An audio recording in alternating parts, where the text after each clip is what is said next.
Di balik semangkuk mie pangsit yang mengepulkan aroma gurih, di balik untayan mie yang lentur dan pangsit yang berisi, terukir sebuah kisah yang jauh lebih panjang dari yang bisa kita bayangkan.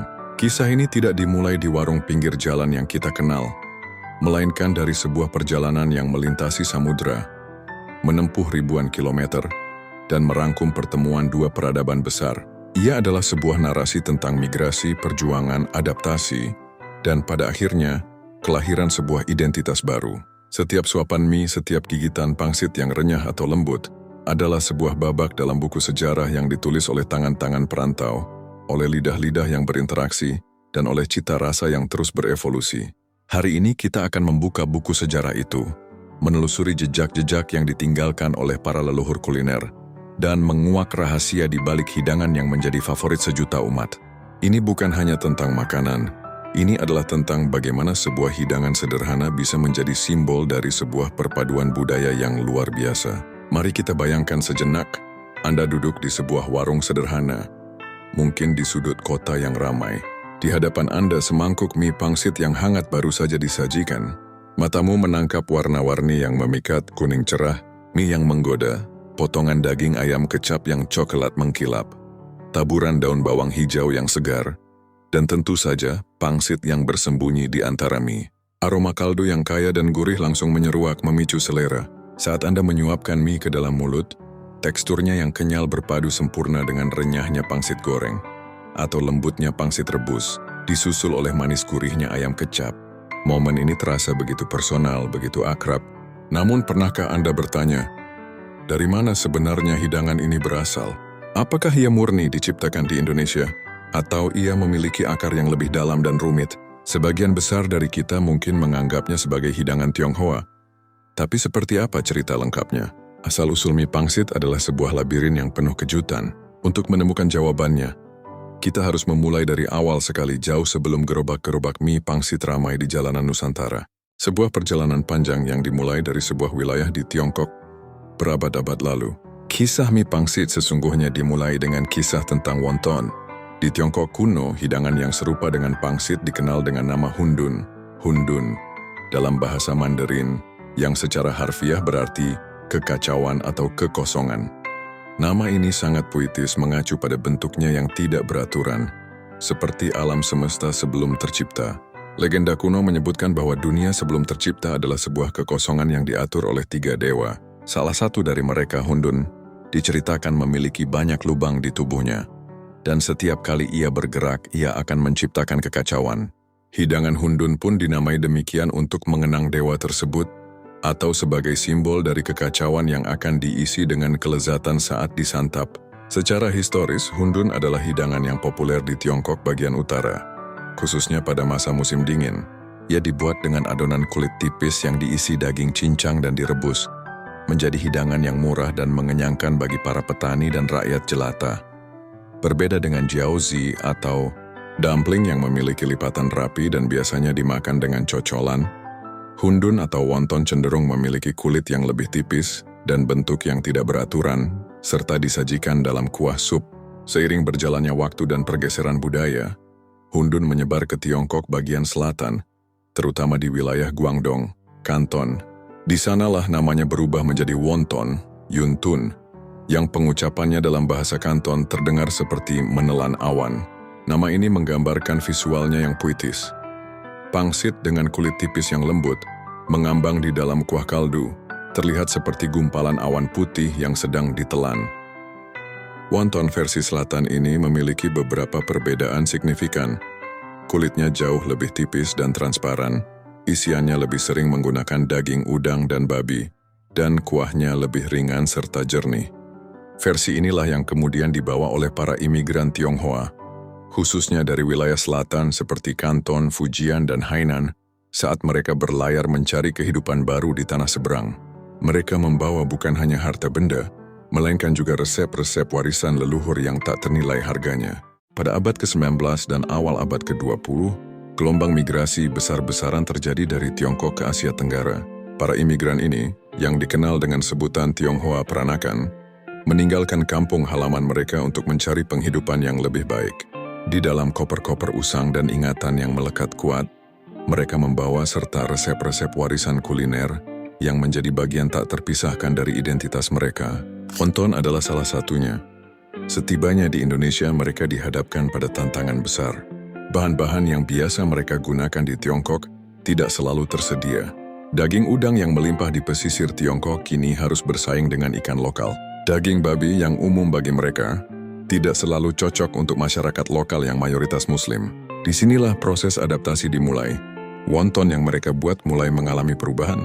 Daging babi perlahan-lahan digantikan dengan daging ayam, yang lebih mudah didapat dan dapat diterima oleh seluruh lapisan masyarakat.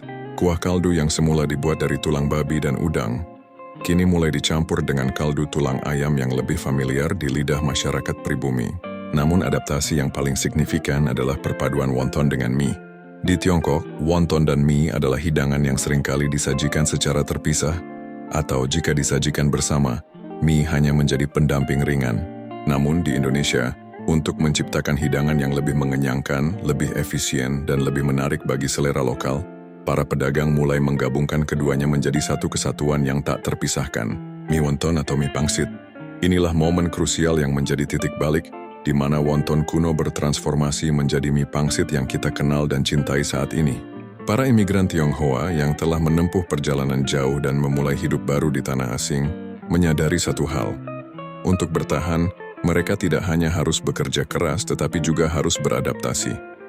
Keterbatasan bahan baku dan selera masyarakat lokal yang berbeda menjadi tantangan sekaligus kanvas bagi kreativitas kuliner mereka. Mereka tidak hanya menyalin resep leluhur, melainkan mencipta ulang sebuah mahakarya. Transformasi ini dimulai dari mie itu sendiri. Jika di Tiongkok mie sering dibuat dari adonan gandum yang sederhana, para imigran ini mulai menyempurnakan resepnya di Indonesia.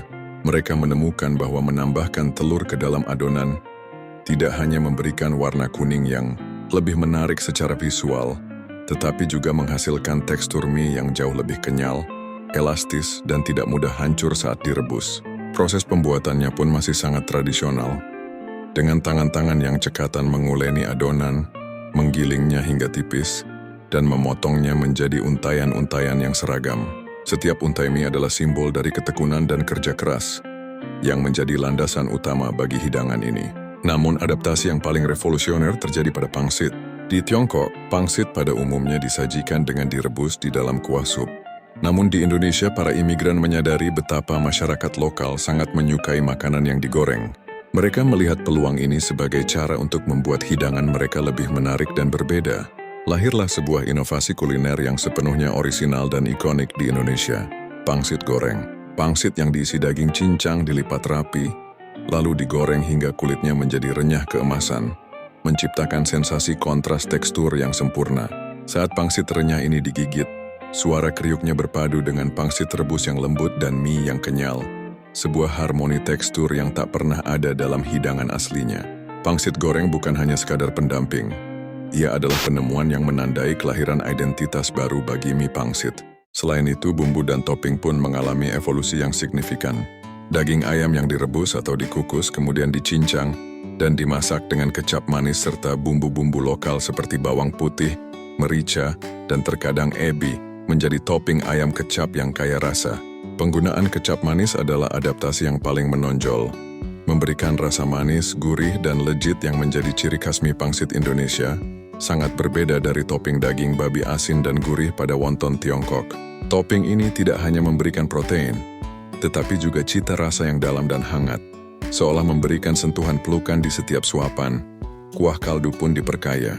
Jika kuah wonton asli cenderung ringan dan jernih, kuah mie pangsit Indonesia memiliki rasa kaldu ayam yang lebih pekat dan aromatik. Racikan bumbu rahasia seperti bawang putih goreng, minyak wijen, dan daun seledri yang ditambahkan membuat kuah ini terasa sangat khas dan membedakannya dari hidangan sejenis di negara lain. Tidak lupa, meja makan penjual mie pangsit juga dihiasi dengan berbagai macam kondimen khas Indonesia, seperti sambal yang pedas, saus tomat, irisan acar mentimun, dan taburan bawang goreng yang renyah. Elemen-elemen ini bukan sekadar pelengkap, melainkan perwujudan dari selera masyarakat lokal yang mencintai rasa pedas, asam, dan gurih yang berani. Mie pangsit yang kita nikmati saat ini adalah hasil dari semua penemuan dan perpaduan ini. Ia adalah cerita tentang bagaimana dua budaya yang berbeda dapat bertemu, saling memberi dan menerima, lalu menciptakan sesuatu yang baru, unik, dan jauh lebih kaya. Mie pangsit bukan lagi sekadar hidangan imigran, melainkan sebuah mahakarya kuliner yang lahir dari perpaduan dua dunia, sebuah perayaan atas kemampuan manusia untuk beradaptasi, berinovasi, dan pada akhirnya menciptakan sebuah hidangan yang tidak hanya mengenyangkan perut, tetapi juga menyatukan hati. Inilah puncaknya. Dari adaptasi yang terbatas di komunitas Tionghoa, mie pangsit perlahan-lahan menyebar luas, menaklukkan lidah seluruh masyarakat Indonesia. Pada masa awal, penjual mie pangsit menggunakan pikulan atau gerobak sederhana, berkeliling dari satu kampung ke kampung lain, dari satu kota ke kota lain. Suara tek-tek dari tongkat bambu yang dipukul adalah sebuah kode rahasia, sebuah sinyal yang memberitahu semua orang bahwa hidangan lezat nan hangat telah tiba. Perdagangan ini tidak hanya tentang menjual makanan, tetapi juga tentang membangun hubungan sosial. Gerobak mie pangsit menjadi tempat berkumpul, bercerita, dan berbagi kisah di tengah kesibukan kota. Momen ini menandai pergeseran status mie pangsit dari makanan etnis menjadi makanan rakyat. Seiring berjalannya waktu, setiap daerah di Indonesia memberikan sentuhan khasnya sendiri, menciptakan varian-varian yang beragam, dan mencerminkan kekayaan kuliner Nusantara. Inilah yang membuat mie pangsit begitu istimewa dan tak ada duanya. Mie pangsit Bangka terkenal dengan mie-nya yang bertekstur lebih tebal dan kenyal. Toppingnya didominasi oleh daging babi cincang yang digoreng garing, serta tambahan kecap asin khas Bangka. Rasanya gurih, asin, dan penuh tekstur. Mie pangsit Jakarta memiliki mie yang lebih tipis dan lurus. Topping ayamnya biasanya berupa ayam cincang kecap yang manis dan gurih, dan kuah kaldunya yang bening dan ringan. Sering disajikan dengan pangsit goreng yang renyah dan sawi. Mie pangsit Makassar, ciri khasnya adalah mie yang tebal dan pangsit rebus yang lembut. Kuah kaldunya yang kaya rasa disajikan terpisah dan sering dilengkapi dengan minyak babi bagi yang non-muslim atau minyak ayam yang wangi. Mie ayam khas Solo. Meskipun sering disebut mie ayam, hidangan ini memiliki unsur pangsit. Mie-nya kecil dan lurus, dengan topping ayam cincang yang dimasak dengan bumbu manis khas Solo. Kuahnya bening, dan sering disajikan dengan irisan pangsit goreng. Mie pangsit Cakalang Manado, sebuah inovasi yang mencerminkan kekayaan bahari Manado. Mie pangsit disajikan dengan kuah kaldu ikan cakalang yang kaya rasa, dan topping daging cakalang yang sudah dimasak pedas. Semua varian ini membuktikan betapa fleksibelnya hidangan mie pangsit dalam menyerap cita rasa dan budaya lokal. Ia bukan lagi sekadar resep, melainkan sebuah kanvas kosong yang bisa dilukis dengan berbagai macam rasa dan bumbu, sesuai dengan kekayaan kuliner di setiap daerah. Lebih dari sekadar hidangan yang lezat, mie pangsit menyimpan makna filosofis dan nilai budaya yang mendalam. Mari kita coba menafsirkannya.